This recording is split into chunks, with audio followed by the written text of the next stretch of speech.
Bwana Mtume sallallahu alayhi wasallam anasema kullu bani adam khata'u, kila binadamu ni mkosa, lakini wa khairu khata'ina at-tawwabun, mbora yule ambaye yakosea ni mwenye kutubu.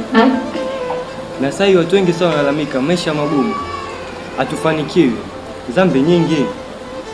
Allah subhanahu wa ta'ala anasema katika suratu Nuh, faqultu astaghfiru rabbakum innahu kana ghaffara, ombeni msamaha kwa Mola wenu, hakika yeye ni mwingi wa kusamehe. Je, ukishaomba msamaha kuna faida gani unaipata?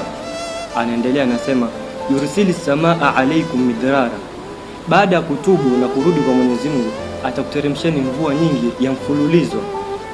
Wayumdidukum bi amwalin wa banin, kuna baadhi watu walalamika miaka 10 hapati mtoto kwenye ndoa, lakini miaka 10 hiyo kabla ya kuoa ulikuwa unazini miaka 20 iliyopita.